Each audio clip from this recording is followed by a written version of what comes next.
Welcome all. आज हम लोग स्टार्ट करने जा रहे हैं क्लास 7 के पॉलिटिकल साइंस के चैप्टर नंबर 2 का, जिसका नाम है the role of government in health. और इस चैप्टर में हम लोग जानेंगे कि किस तरीके से हमारी जो सरकारें होती हैं उनकी एक महत्वपूर्ण भूमिका होती है स्वास्थ्य संबंधी जितनी भी सुविधाएं हैं वो देशवासियों को प्रदान करने में। जैसा कि हम लोग सभी जानते हैं कि हम लोग एक लोकतांत्रिक यानी कि डेमोक्रेटिक कंट्री में रहते हैं और लोग यहाँ पे एक्सपेक्ट करते हैं हमारी सरकारों से कि जो हमारी सरकार है वो हमारे वेलफेयर के लिए यानी कि हमारी सुविधाओं के लिए, हमारे भले के लिए कई सारी योजनाओं के माध्यम से हमारी मदद करे। और जैसा कि एजुकेशन सेक्टर में, हेल्थ सेक्टर में, एम्प्लॉयमेंट में या फिर हाउसिंग प्रोवाइड करने में, अच्छे रोड हो, डेवलपमेंट हो हर जगह, इलेक्ट्रिसिटी, प्योर ड्रिंकिंग वाटर की सुविधाएं प्रदान करने में, तो ये सारी एक्सपेक्टेशंस होती हैं लोगों की हमारी सरकारों से। और इस चैप्टर में हम लोग ये भी जानने वाले हैं कि क्या क्या प्रॉब्लम होती है हेल्थ से रिलेटेड और हेल्थ का वास्तविक मीनिंग है क्या। तो चलिए आइए जानते हैं व्हाट इज़ हेल्थ। और यहाँ पे बहुत ही अच्छी तरीके से इसको डिफाइन किया गया है। इसमें कहा गया है we can think of health in many ways. Health means our ability to remain free of illness and injuries, but health is not only about diseases. यानी कि यहाँ पर बताया गया है कि हेल्थ कोई एक सिर्फ बीमारी से संबंधित नहीं होता है, बट जो होता है हमारी एक एबिलिटी होती है डिसीजेस से, इलनेस से और इंजुरीज से फ्री रहने की। यानी कि जितने स्वस्थ हम रहेंगे, हमारी बीमारियों से लड़ने की हमारी जो ताकत होती है वो होती है एक अच्छी हेल्थ। कई बार हम लोग इन सारी बातों को नज़रअंदाज कर देते हैं कि एक सिर्फ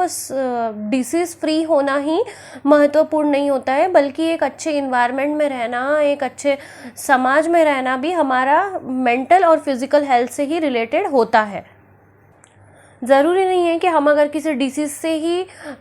घिरे हुए हैं तो हम अनहेल्दी हैं, बट अगर हमारे पास आसपास का वातावरण जो है अगर वो पॉल्यूशन वाला है या अगर हमारे पास साफ़ पीने के पानी की सुविधाएं नहीं है तो भी हम अनहेल्दी होते हैं। तो इसलिए ये सारे जो फैक्टर्स होते हैं वो हमारी हेल्थ को अफेक्ट करते हैं, जैसे कि पॉल्यूशन फ्री इन्वायरमेंट होता है, प्योर ड्रिंकिंग वाटर होता है। तो ये सारी जो चीज़ें होती है वो हमारे हेल्थ को अफेक्ट करती है। और दूसरी एक महत्वपूर्ण बात होती है कि if people are not getting adequate food to eat और to live in cramped condition, यानी कि अगर वो बुरी से बुरी बदतर सिचुएशन में रह रहे हैं या अगर उनको पूरा जो एडिक्वेट मात्रा में यानी कि जो पर्याप्त मात्रा में अगर उनको भोजन नहीं मिल पा रहा है या स्वच्छ वातावरण नहीं मिल पा रहा है, तो ये सारे जो फैक्टर्स होते हैं ये भी किसी की हेल्थ को बुरी तरीके से अफेक्ट करते हैं। एक अच्छी हेल्थ उसे कहा जा सकता है कि हम जो भी काम कर रहे हैं वो गुड स्पिरिट यानी कि अच्छे मन से, अच्छे भाव से कर सकते हैं। हम लोग एक्टिवली हर चीज़ में अगर पार्टिसिपेट कर रहे हैं, अगर हमारा जो मानसिक संतुलन है वो तनाव रहित है, यानी कि अगर हमको छोटी छोटी बातों में घबराहट नहीं हो रही है, हम लोग डल नहीं फील करते हैं और अगर हमको छोटी छोटी चीज़ों में डर नहीं आता है, स्ट्रेस नहीं आता है, तो इंसान जो है वो एक हेल्दी व्यक्ति कहलाता है। हेल्दी रहने के लिए हमको न सिर्फ इन सारे फैक्टर्स को पूर्ण करना होता है, बल्कि जो मानसिक संतुलन है यानी कि जो हमारा दिमाग भी जो है वो स्ट्रेस फ्री होना चाहिए, यानी कि हमारे दिमाग पे कोई भी मेंटल स्ट्रेन नहीं होना चाहिए। All this aspects, various aspects of our life are the part of our health. आगे हम लोग जानेंगे कि हेल्थ केयर इन इंडिया यानी कि हेल्थ केयर की जो सुविधाएं हैं वो भारत में किस प्रकार से हैं। यहाँ पर देखिए आपको एक चार्ट दिया गया है जिसमें कि 4 कंडीशंस लेफ्ट हैंड साइड में और 4 कंडीशन राइट हैंड साइड में बताई गई है। तो यहाँ पर जो ये राइट हैंड साइड में बताई गई है वो सारी जो है नेगेटिव कंडीशंस है और लेफ्ट हैंड साइड में जो बताई गई है वो सारी पॉजिटिव इम्पैक्ट्स है हमारे भारत पे हेल्थ केयर सर्विसेज के। यहाँ पर हम लोग डिस्कस करने वाले हैं कुछ एस्पेक्ट्स जो कि हेल्थ केयर से रिलेटेड है भारत में। और यहाँ पे जो दोनों जो सिचुएशन दी गई हैं वो बिल्कुल कॉन्ट्रास्ट है यानी कि बिल्कुल कॉन्ट्राडिक्टरी है एक दूसरे से। तो जानेंगे सबसे पहले पॉजिटिव चीज़ों की, यानी कि हमारे हेल्थ केयर सेक्टर में किस तरीके से पॉजिटिव चेंजेस आए हैं आज़ादी के बाद। यहाँ पे पहले पॉइंट में आपको बताया गया है कि India has the largest number of medical colleges in the world and is almost largest producer of the doctors,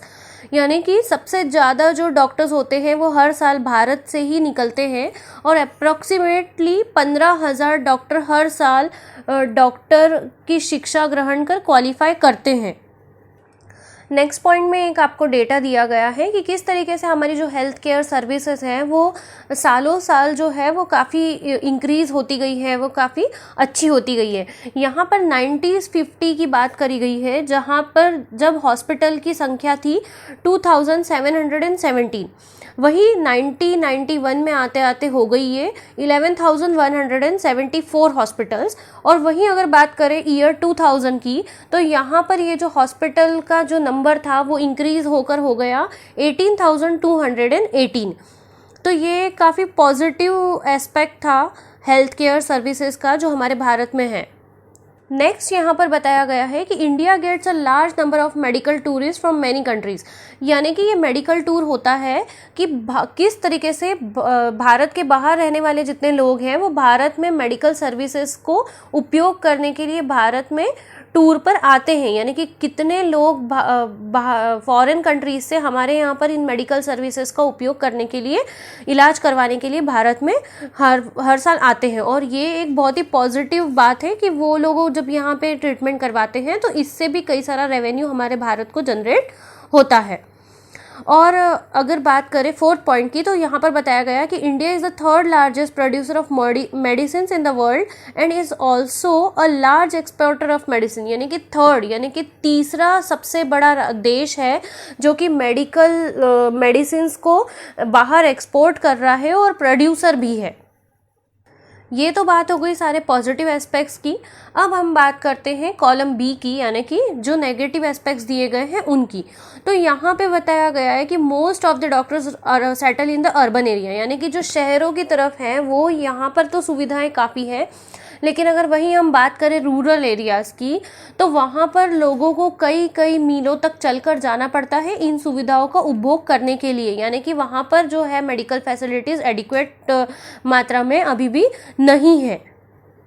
second point में आपको एक ये बहुत ही बड़ा चौंकाने वाला तथ्य दिया गया है, जिसमें बताया गया है कि हर साल लगभग 5 लाख लोग जो हैं वो ट्यूबरक्लोसिस यानी कि टीबी की बीमारी से उनकी मौतें हो जाती हैं। और ये आंकड़ा जो है, मतलब कि ये जो नंबर है वो सिंस इंडिपेंडेंस के टाइम से चलता आ रहा है, जिसमें अभी भी कोई भी अंतर नहीं आया है। और almost 2 million cases of malaria are reported every year and this number is not decreasing, यानी कि हर साल अगर मलेरिया से बीमार पड़ने वाले लोगों की संख्या अगर हम देखें तो 2 मिलियन लोग जो है वो हर साल बीमार पड़ते हैं। और इस नंबर में इंडिपेंडेंस के टाइम से अभी तक कोई भी गिरावट नहीं आई है। थर्ड पॉइंट जो है वो है कि अभी तक हम लोग जो है साफ़ पीने का पानी सब जगह प्रोवाइड नहीं कर पाए हैं, और इसी वजह से जो मोस्ट ऑफ दी डिसीज़ होते हैं वो वाटर बोर्न डिसीज़ होते हैं, यानी कि पानी से फैलने वाली बीमारियां। यहाँ पर जो है वो कम्युनिकेबल डिसीज़ की बात करी गई है। कम्युनिकेबल डिसीज़ यानी वो डिसीज़ होते हैं जो कि ट्रांसफ़र होते हैं एक से दूसरे में, चाहे वो इन्फेक्शन हो या कोई अन्य बीमारी जो कि एक से दूसरे में ट्रांसफ़र होती है। और यहाँ पर बताया गया है कि 21% जो बीमारियाँ हैं वो वाटर बॉर्न डिजीज़ ही हमारे भारत में देखे गए हैं, जैसे कि डायरिया, वॉर्म्स और हेपेटाइटिस। नेक्स्ट जो पॉइंट है वो यहाँ पे बताया गया है कि half of children in India do not get adequate food to eat and are under nutrition, यानी कि अंडर न्यूट्रिशन यानी कि होता है कुपोषण से शिकार, यानी कि उनको पर्याप्त मात्रा में भोजन न मिलने के कारण, पर्याप्त तो छोड़िए मतलब जो आवश्यक जो नीड होती है एक बॉडी की वो भी नहीं मिलते हैं, तो उसकी वजह से वो कुपोषण का शिकार होकर ही उनकी डेथ हो जाती है। अगर हमको इन सब चीज़ों से प्रिवेंशन चाहिए तो हम लोगों को एक अच्छी हेल्थ केयर सेंटर्स हमारे भारत में होने पड़ेंगे, हॉस्पिटल्स की ज़रूरत होगी, लेबोरेटरीज़ की, टेस्टिंग एम्बुलेंसेस जो होगी जो रूरल एरियाज़ में पहुंच पाएँ, और ऐसी कई सारी ब्लड बैंक की सुविधाएं हैं वो जो है हमारी मल्टीप्लाई करनी पड़ेगी, यानी कि उन सुविधाओं को लार्ज नंबर में बढ़ाना पड़ेगा urban areas as well as most importantly in rural areas. और न कि सिर्फ बढ़ाना, बट इन सारी फैसिलिटीज़ को चलाने के लिए हमको एक वेल क्वालिफाइड पैरामेडिकल स्टाफ की भी ज़रूरत होगी, जैसे कि अच्छे health workers, nurses, qualified doctors और अच्छे हेल्थ प्रोफेशनल्स की, जो कि बीमारियों को टाइम रहते अच्छे से डायग्नोस कर पाए और उनसे जो है जो इलनेस है उसको क्योर कर पाए। और जब हमारे पास ये दो चीज़ें आ जाएंगी तो हमको अच्छे इक्विपमेंट्स की भी उतनी ही आवश्यकता है, जैसे कि ट्रीटमेंट के लिए जो अच्छी लेबोरेटरीज़ हैं, जो मशीनरीज़ हैं, जो कि बहुत ही इसेंशियल होती है किसी पेशेंट को ट्रीट करने के लिए, वो अच्छी सुविधाएं भी हमारे लिए बहुत ही महत्वपूर्ण होगी। यहाँ पर एक प्रश्न पूछा गया है कि in India it is often said that we are unable to provide health services for all because the government does not have enough money and facilities. After reading the above left hand column, do you think that it is true? क्या आपको लगता है ये सब जानने के बाद कि इतनी सारी जो अभी हमने पॉजिटिव एस्पेक्ट्स यहाँ पर पढ़े थे, उनको पढ़ने के बाद क्या आप लोग ऐसा समझ सकते हैं कि हम इसलिए सिर्फ हेल्थ केयर प्रोवाइड नहीं कर पा रहे हैं सभी सिटीजन्स को क्योंकि हमारे पास इनफ मॉनिटरी गेन्स नहीं है? ये एक विचारणीय प्रश्न है। भारत एक बहुत ही बड़ा जनसंख्या वाला देश है और हमारे यहाँ पे लार्ज नंबर ऑफ डॉक्टर्स हैं, क्लिनिक्स हैं, हॉस्पिटल्स हैं और हमारे कंट्री में कई सारे public health care experience public health care system भी यहाँ पर मौजूद हैं। अब यहाँ पर बात करी गई है पब्लिक हेल्थ केयर सिस्टम, तो यहाँ पर मैं एक बार बताना चाहूँगी कि पब्लिक यानी कि वो होते हैं जो कि सरकार द्वारा चलाए जाते हैं लोगों की सुविधाओं के लिए, और प्राइवेट यानी कि वो होते हैं जो डॉक्टर्स अपने खुद के क्लिनिक खोलते हैं अपनी खुद की व्यवस्थाओं से। और जो पब्लिक हॉस्पिटल्स होते हैं या पब्लिक हेल्थ केयर क्लिनिक्स होते हैं वो सरकारों द्वारा खोले जाते हैं ताकि एक लार्ज सेक्शन जो है सोसाइटी का, एक लार्ज जो वर्ग है उसको कवर कर पाए, उनको अच्छी मूलभूत सुविधाएं दे सके स्वास्थ्य संबंधी। इस संबंध में हम जो है डिटेल में बाद में आने वाले चैप्टर्स में पढ़ेंगे। अब वहीं अगर हम बात करें कि सेकंड कॉलम की, तो यहाँ पर कितना कॉन्ट्रडिक्टरी ये दोनों कॉलम्स को बताया गया है। एक तरफ तो बताया गया है कि हमारे पास इतने पॉजिटिव चेंजेस आए हैं आज़ादी के बाद, और वहीं दूसरे कॉलम में बताया गया है कि we have very poor health situation in our country and with all the above positive developments we are still not able to provide health care facilities to people. तो ये एक बहुत ही विपरीत सा जो है वो स्टेटमेंट यहाँ पर दिया गया है। विपरीत से जो पॉइंट है उनको बताए गए हैं दोनों कॉलम्स में कि हमारे पास इतनी सारी पॉजिटिव चेंजेस आए हैं आज़ादी के बाद, हमने इतनी प्रगति करी है और उसके बाद भी हम सभी को एक जैसी मूलभूत स्वास्थ्य संबंधी सुविधाएं प्रदान नहीं कर सकते। जबकि अगर हम बात करें तो हमारे पास पैसा भी है, नॉलेज भी है, अच्छे एक्सपीरियंस लोग भी हैं, हेल्थ केयर सिस्टम भी अवेलेबल है, पर फिर भी हमारे पास वो सुविधाएं नहीं हैं अभी भी कि हम सभी को एक जैसी स्वास्थ्य संबंधी सुविधाएं, अच्छी सुविधाएं प्रदान कर पाएँ। यहाँ पर अगेन देखिए, आपको एक स्टोरी के माध्यम से आपको ये समझाया गया है कि किस तरीके से अभी भी हमारे यहाँ पे इनएडिक्वेट फैसिलिटीज़ हैं हेल्थ संबंधी। और यहाँ पर एक स्टोरी बताई गई है जो कि है हकीम शेख नाम के व्यक्ति की, जो कि पश्चिम बंगाल खेत मजदूर समिति यानी कि PBKMS के जो चीफ मेंबर होते हैं।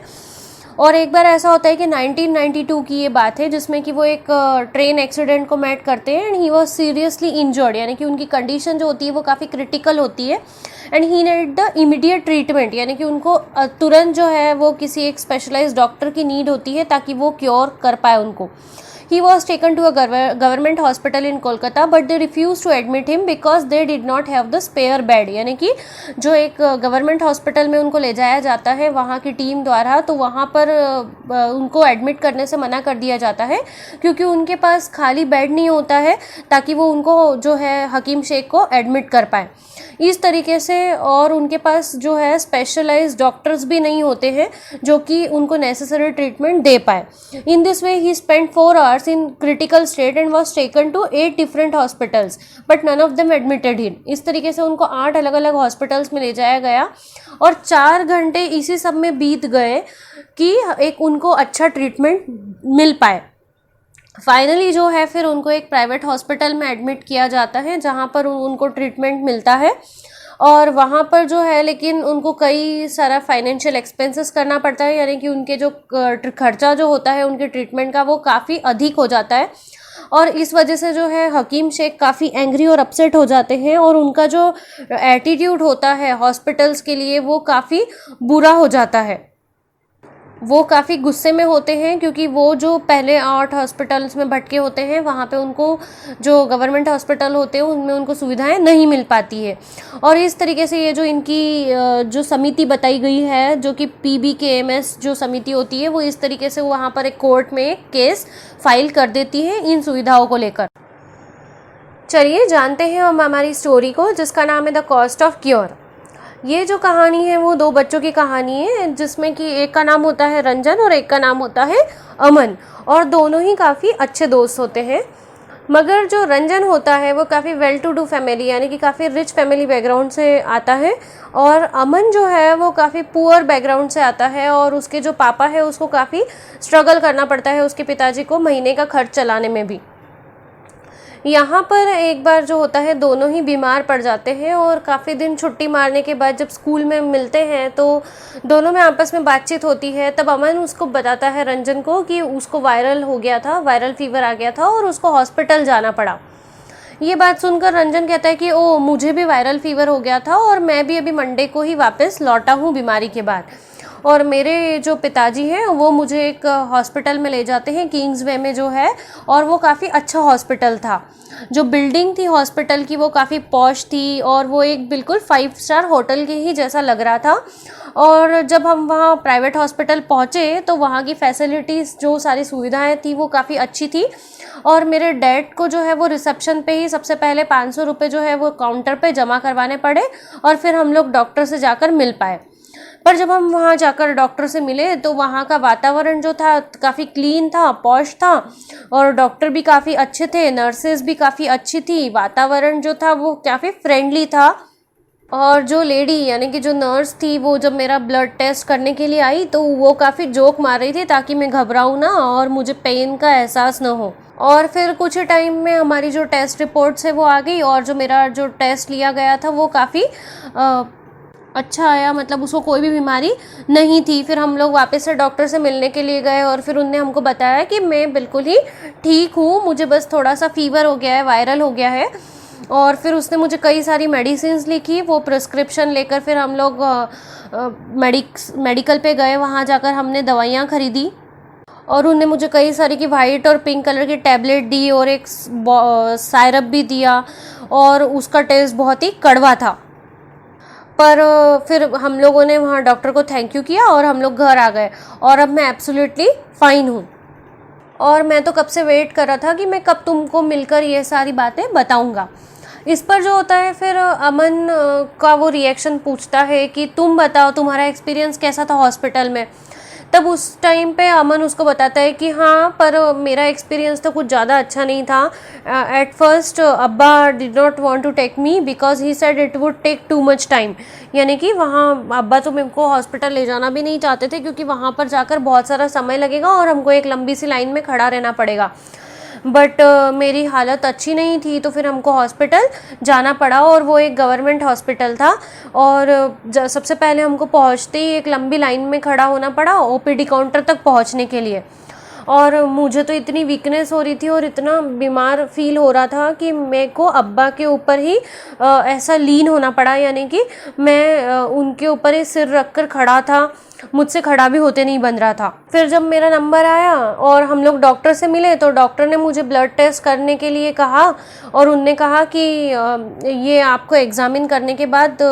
ब्लड टेस्ट करवाना ज़रूरी है। इसके बाद हमको फिर ब्लड टेस्ट की लाइन में जाकर लगना पड़ा, और फिर हमको एक लॉन्ग टाइम वेट करना पड़ा उस क्यू में खड़े होकर, और तब जाकर ब्लड टेस्ट कंप्लीट हो पाया। और यहाँ तक कि जब वो जो हम ब्लड टेस्ट करवाने गए वहाँ पे भी इतनी भीड़ लगी हुई थी और लोग सारे घेरे हुए थे, और वहाँ पे बिल्कुल भी स्वच्छता नहीं थी। उसके बाद वो बताता है कि जो मेरा जो टेस्ट रिज़ल्ट है वो 3 दिन बाद आया, और उसके बाद हमको वापस से हॉस्पिटल जाना पड़ा। और जब हम लोग वहाँ हॉस्पिटल पहुँचे तो वहाँ पे वो डॉक्टर ही नहीं था जिससे हमने ट्रीटमेंट पहले करवाया था, वहाँ पर तो कोई और ही डॉक्टर था। फिर उसने मुझे बोला कि तुम्हारा ओपीडी कार्ड जो है, यानी कि जो ट्रीटमेंट उस दिन लिया गया था उसके रिज़ल्ट्स बताओ। और फिर उसने रिज़ल्ट चेक किया तो वो एक जस्ट वायरल फीवर था मुझे। फिर उनने कहा कि मैं तुमको एक मेडिसिन लिख दूंगी, ज़्यादा चिंता करने की ज़रूरत नहीं है, और उनने उसी से तुम्हारा जो है जो बुखार है वो क्योर हो जाएगा, और तुम ये एक ही मेडिसिन जब लोगे तो जल्दी से ठीक हो जाओगे। इस पर जो होता है कि रंजन का रिएक्शन होता है, वो कहता है कि my hospital was very nice but they give me lot of medicine and the whole thing was quite expensive, यानी कि जो ट्रीटमेंट का जो खर्चा था वो भी काफ़ी ज़्यादा आया, पर जो हॉस्पिटल था वो काफ़ी अच्छा था। इस पर से अमन कहता है कि no, mine case was different, मेरा जो केस है वो अलग था, क्योंकि वहाँ पर खर्चा तो काफ़ी कम आया, क्योंकि हमें कोई खर्चा नहीं लगा, लेकिन जो ट्रीटमेंट की कंडीशंस थी, यानी कि जिस सिचुएशन से हमको गुजरना पड़ा वो काफ़ी वर्स्ट थी। अगर हम दोनों की सिचुएशंस को देखें तो हमको ये समझ में आता है कि किस तरीके से जो रंजन है वो प्राइवेट हॉस्पिटल में जाता है और अमन जो एक गवर्नमेंट हॉस्पिटल में जाता है, और दोनों की जो सिचुएशन थी ट्रीटमेंट करवाने की वो काफ़ी एक दूसरे से अलग थी। तो यहाँ पे हम लोग इसको डिफ्रेंशिएट कर सकते हैं पब्लिक हेल्थ केयर से और प्राइवेट हेल्थ केयर से, कि दोनों की जो सिचुएशन होती है वो काफ़ी विपरीत सी होती है। जानेंगे what is public health care services. जैसा कि मैंने आपको इस वीडियो में पहले भी बताया है कि पब्लिक हेल्थ केयर सर्विसेज एक चेन होती है जो कि रन करी जाती है गवर्नमेंट के थ्रू, गवर्नमेंट हॉस्पिटल्स के थ्रू, जो कि रूरल और अर्बन एरिया दोनों में ही सिचुएटेड होती है, जिसमें कि जो बेसिक ट्रीटमेंट है वो प्रोवाइड किया जाता है लोगों को, शहरों में और गाँव में दोनों जगह। और यहाँ पर गांव के लेवल पे अगर हम बात करें तो ये जो हेल्थ केयर सेंटर होते हैं वहाँ पर एक नर्स और एक जो विलेज हेल्थ केयर वर्कर जो होता है उसको एक ट्रेनिंग के साथ में वहाँ रखा जाता है, ताकि वो जो बेसिक कॉमन जो इलनेस होती है उसको ट्रीट कर पाए, और उनको परमिशन होती है डॉक्टर के अंडर जो है ट्रीट करने की, लोगों को उनके सुपरविजन के अंडर वो लोग ट्रीट कर सकते हैं। Such center covers many villages in the rural area, जो कि ऐसे कई सारे छोटे छोटे जो विलेज हेल्थ केयर सेंटर्स हैं उनको भी देखरेख करते हैं। जैसा कि अभी हमने अमन वाली स्टोरी में देखा कि जैसे अमन जिस हॉस्पिटल में गया था वो भी एक पब्लिक हेल्थ केयर सर्विस ही थी, जो कि गवर्नमेंट के ही थ्रू चलाया जाता है जिस तरीके का, तो वो एक उसी का एग्जाम्पल था। पब्लिक हेल्थ केयर सर्विसेज जो है वो गवर्नमेंट के थ्रू इसलिए चलाई जाती है कि उनकी जितनी भी हेल्थ केयर से संबंधित जो भी ज़रूरतें हैं उनको पूरा किया जा सके। इस संबंध में वो कई सारे हेल्थ सेंटर्स ओपन किए गए हैं, हॉस्पिटल्स खोले गए हैं, ताकि जो सिटीजन्स हैं, यानी कि जो शहर में और गाँव में रहने वाले नागरिक हैं, उनको मूलभूत सुविधाएँ हेल्थ केयर से रिलेटेड सारी मिल पाएँ। और इसीलिए उसको पब्लिक नाम दिया गया है, पब्लिक इसी वजह से रखा गया है ये नाम। और ये सारी जो सुविधाएं जो गवर्नमेंट इसमें पब्लिक के लिए प्रदान करती है, तो वो सारी जो मूलभूत सुविधाएं हैं, वो जो टैक्सेस हम पे करते हैं, उसी से ये जो सारी गवर्नमेंट सुविधाएं उपलब्ध करवाती है नागरिकों के लिए। एक और बहुत ही महत्वपूर्ण जो अगर हम ये पब्लिक हेल्थ सिस्टम की भूमिका अगर जाने तो वो ये होता है कि ये जो सुविधाएं हैं वो हर तबके के लोगों के लिए होती है, चाहे वो अमीर हो या गरीब हो। और मोस्टली ये जो इनका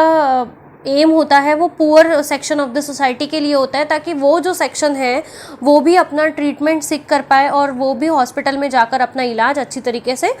करवा पाए। और इन सारे हॉस्पिटल्स का एक और जो फीचर ये होता है कि ये जो सारे हॉस्पिटल्स होते हैं वो अवेयरनेस फैलाते हैं पब्लिक के बीच में कई सारे डिसीज़ेज़ को प्रिवेंट करने के लिए, ताकि इन सारी जो डिसीज़ेज़ जो वाटरबोर्न डिसीज़ेज़ की अभी हमने बात करी थी ऊपर, उन सबको किस तरीके से क्योर किया जा सकता है या वो न फैले, उसके लिए क्या क्या जो है प्रिवेंशंस लिए जा सकते हैं, उनके बारे में अवेयरनेस भी फैलाते हैं। जैसे कि टीबी हुआ, malaria, jaundice, cholera, diarrhoea, chikungunya, ये सारे जो है उसके लिए कैंप्स लगाए जाते हैं ताकि पब्लिक उनको अवेयर कर पाए। और यहाँ पर ये जो कैंपेन चलाया जाता है वो तब तक इफ़ेक्टिव नहीं होगा जब तक कि पब्लिक पार्टिसिपेशन उसमें न हो। ये जब कैंपेनिंग चलाई जाती है तो घर घर जाकर ये भी देखा जाता है कि कहीं खुले में जो पानी बह रहा है या वाटर कूलर है या रूफ टॉप पे, यानी कि जो छत पर पानी जम जाता है, उसमें मच्छर जो है वो ब्रीड न कर पाए और वहाँ पे गंदगी न फैल पाए। ये सारा भी ध्यान वहाँ पर इन कैंपेन्स के थ्रू अवेयरनेस में दिया जाता है और पब्लिक को भी अवेयर किया जाता है ताकि वो इन सब चीज़ों को न करे। कहीं खुला पानी हो तो उसको हमेशा ढक कर रखे ताकि मच्छर जो है वहाँ पर पनप न पाए। याद है आप लोगों को हकीम शेख वाला केस, उसमें जो रिज़ल्ट आया है, यानी कि जो कोर्ट ने जो आदेश दिया है उसके बाद, उसमें उन्होंने कहा है कि किसी भी गवर्नमेंट हॉस्पिटल का या किसी भी हॉस्पिटल की सबसे पहली भूमिका होती है किसी भी मरते व्यक्ति की जान बचाना। और जिस तरीके से गवर्नमेंट हॉस्पिटल में हकीम शेख को एडमिट करने से रिफ्यूज़ कर दिया गया था, तो इस संबंध में उसकी जान भी जा सकती थी। यानी कि अगर उसको इमीडिएट ट्रीटमेंट दिया गया नहीं होता तो हो सकता था कि वो शायद वो अपनी जान भी गंवा बैठता। तो इस वजह से उसको टाइमली ट्रीटमेंट जो नहीं दिया गया, तो उसमें जो कोर्ट है उन्होंने कहा कि ये सारी गलती जो होती है वो गवर्नमेंट हॉस्पिटल की थी, और इसीलिए वहाँ की जो राज्य सरकार थी उसको निर्देश दिया गया कि वो जो भी ट्रीटमेंट का खर्चा आया है हकीम शेख का, वो उनको रिटर्न करेगी। यानी कि जितना भी लॉस उसने झेला है उनके ट्रीटमेंट न देने की वजह से जो प्राइवेट हॉस्पिटल में जाकर उसको ज़्यादा ट्रीटमेंट का खर्चा लगा है, वो सारा अब जो है सरकार, राज्य सरकार जो है, वो बंगाल की जो सरकार है वो उसको रीपे करेगी, क्योंकि ये उनकी गलती है। उन्होंने टाइमली ट्रीटमेंट अगर उसको प्रोवाइड किया गया होता तो उसको प्राइवेट हॉस्पिटल में नहीं जाना पड़ता। सेकंड, अब हम बात करने वाले हैं प्राइवेट हेल्थ केयर फैसिलिटीज़ की। तो अब अगर हम देखें प्राइवेट हेल्थ केयर फैसिलिटीज़ के बारे में, तो यहाँ एक वाइड रेंज हमको प्रोवाइड होती है शहरों में या अर्बन एरियाज़ में जो कि हमारी कंट्री में है। उनमें अ large number of doctors run their own private clinics, वो खुद ही अपने प्राइवेट क्लिनिक चला रहे हैं, और हमको RMPS यानी कि रजिस्टर्ड मेडिकल प्रैक्टिशनर्स मिल जाएंगे, और उन लोगों ने काफ़ी अच्छी सुविधाएं प्रदान करी है, उनकी काफ़ी अच्छी सर्विसेज हैं। कई सारे हमको हॉस्पिटल्स प्राइवेट देखने के लिए मिल जाते हैं, कई सारे नर्सिंग होम्स यहाँ पे मिल जाते हैं। इवन जो टेस्ट कराने के लिए मेडिकल जो हमको प्रिस्क्राइब किए जाते हैं टेस्ट, उसके लिए हमको कई सारी प्राइवेट लेबोरेटरीज़ यहाँ पर अवेलेबल होती है जो एक्सरे, अल्ट्रासाउंड जैसी हमको सुविधाएं प्रदान करती हैं। और तो और जो मेडिसिन भी है वो हमको परचेज़ करने के लिए कई सारी शॉप्स मिल जाएगी, जहाँ पर हमको भटकना नहीं पड़ता है उस मेडिसिन्स के लिए, उस ट्रीटमेंट को लेने के लिए। जैसा कि इटसेल्फ नाम में ही सजेस्ट किया गया है प्राइवेट हेल्थ फैसिलिटीज़, तो ये जो है इनका जो अधिकार होता है इन पर, वो प्राइवेट व्यक्तियों का होता है जिन इनको ओपन किया रहता है। गवर्नमेंट का इस पर कोई भी अधिकार नहीं होता है। और जैसे कि पब्लिक हेल्थ केयर सोसाइटी की अगर हम फैसिलिटी की अगर हम बात करें, तो वहाँ पर हमको काफ़ी कम कॉस्ट में ट्रीटमेंट दिया जाता है, लेकिन प्राइवेट हॉस्पिटल्स में हमको बहुत ही ज़्यादा उसका क्योर का ट्रीटमेंट का जो है वो चार्ज लगता है, और हमको काफ़ी ज़्यादा एक्सपेंसेस आता है कंपैरेटिवली अगर पब्लिक हेल्थ केयर सर्विसेज की हम बात करें। और प्रेजेंटली अगर हम बात करते हैं तो कई सारी प्राइवेट फैसिलिटीज़ जो है वो हमको हर जगह देखने मिल जाती है। आजकल हर लोकेलिटी में, हर सोसाइटी में प्राइवेट हॉस्पिटल्स होते हैं, सेंटर्स होते हैं, नर्सिंग होम होते हैं। और इवन ये सारे जो प्राइवेट हॉस्पिटल्स हैं वो अपने खुद के मेडिकल शॉप्स चला रहे हैं, और उनकी खुद की मेडिसिन मैन्युफैक्चरिंग का भी काम वो लोग वहाँ पर करते हैं। तो इस तरीके से जो है वो काफ़ी अंतर है दोनों में, पब्लिक और प्राइवेट हेल्थ केयर सर्विसेज में। नेक्स्ट टॉपिक जो है अब हम लोग बात करने वाले हैं हेल्थ केयर एंड इक्वालिटी, यानी कि is there adequate health care available to all, क्या हम सभी को एक जैसी हेल्थ केयर सर्विसेज अवेलेबल हैं। भारत में अगर हम इस सिचुएशन की बात करें तो प्राइवेट जो हेल्थ केयर सर्विसेज है वो आए दिन पर दिन बढ़ती ही जा रही हैं, लेकिन पब्लिक सर्विसेज की अगर हम बात करें हैं तो उनमें कोई भी इंक्रीमेंट नहीं हो रहा है। और वहीं ये जो प्राइवेट सर्विसेज है वो अर्बन एरियाज़ में बढ़ रही है, ना कि रूरल एरियाज़ में। और अर्बन एरिया में जो इनकी कॉस्ट है क्योर होने की, उनका रेट जो है वो काफ़ी हाई है, और ये जो सारी सर्विसेज हैं वो हर कोई अफोर्ड कर ही नहीं पा रहा है। यानी कि जो हमारा गरीब तबका है या निचला तबका है जो सोसाइटी का, जो उनकी सर्विसेज को अफोर्ड कर ही नहीं सकता है। और अगर उनको उन प्राइवेट केयर सर्विसेज का अगर इस्तेमाल करना है उन लोगों को, तो उनको मनी बोरो करके उन हॉस्पिटल्स में जाकर अपना इलाज करवाना पड़ता है। और ऐसा कुछ जो है वो गलत प्रैक्टिसेस भी यहाँ पर देखी गई हैं, जैसे कि प्राइवेट हॉस्पिटलों में जो डॉक्टर्स होते हैं वो काफ़ी महंगी दवाएं प्रिस्क्राइब करते हैं, इंस्टीड जहाँ पर कुछ सिंपल मेडिकेशन से भी उसको अल्टर किया जा सकता था, जहाँ पर कई सारी सिंपल मेडिकेशन से उसको सब्स्टिट्यूट किया जा सकता है, वहीं डॉक्टर काफ़ी सारी महंगी दवाओं को प्रिस्क्राइब करते हैं। ऐसा है कि भारत में जो 20% की जो पॉपुलेशन है वो इन मेडिकल फैसिलिटीज़ को अफोर्ड नहीं कर पाती है, और 40% ऐसी जो पब्लिक है, जो कि लोग हैं जो कि हॉस्पिटल में ट्रीट किए जाते हैं, जो कि एडमिट किए जाते हैं हॉस्पिटल में किसी भी इंजरी के तहत, तो उन लोगों को पैसे उधार लेकर के अपना जो है मेडिकल ट्रीटमेंट लेना पड़ता है। पुअर लोग यानी कि जो लोग गरीब हैं उनके लिए इस इलनेस को झेलना बहुत ही कठिन होता है, ये एक एंजाइटी और डिस्ट्रेस का कारण बनता है। सेकेंडली, उनकी जो अगर हम कंडीशन देखें तो वो काफ़ी वर्स से वर्स होती चली जाती है इस तरीके का उधार लेकर के ट्रीटमेंट करवाने में। और ये समस्या जो है वो उन्हीं को ज़्यादा झेलनी भी पड़ती है, क्योंकि उसका मुख्य कारण ये है कि एक तो वो अंडर नरिश्ड है, यानी कि उनके पास एडिक्वेट मात्रा में 2 टाइम का भोजन करने के लिए भी पर्याप्त मात्रा में फूड नहीं होता है उनके पास। सेकेंडली, उनके पास प्योर ड्रिंकिंग वाटर फैसिलिटीज़ भी नहीं होती है। थर्ड, एडिक्वेट हाउसिंग या वाटर जो क्लीन सराउंडिंग चाहिए, जो वाटर फैसिलिटी चाहिए, वो भी उनके पास नहीं है। और ये एक मुख्य कारण है उनके बार बार बीमार पड़ने का। और इस तरीके से जब वो बीमार पड़ते हैं तो उनको प्राइवेट हॉस्पिटल में जो है उनके एक्सपेंसेस बियर नहीं कर पाते हैं, और जब वो बियर नहीं कर पाते तो उनको बोरो करके इस ट्रीटमेंट को करवाना पड़ता है, जिससे कि उनकी जो सिचुएशन है वो और भी वर्स होती चली जाती है। और ऐसे में देखा गया है कि कई बार पैसे की कमी के कारण वो लोग ट्रीटमेंट करवाने के लिए हॉस्पिटल में पहुंचते ही नहीं है, और उसमें भी जो महिलाओं का दर है वो और भी कम रहता है। They are not taken to the hospitals, they are not taken to the doctors in the prompt manner. Secondly, womens की जो कंडीशन है या हेल्थ सिचुएशन है वो कंसिडर्ड एज लेस इम्पॉर्टेंट, यानी कि उसको इतनी तवज्जो नहीं मिलती है जितनी एक मेल मेंबर को मिलती है फैमिली के गाँव में अभी भी।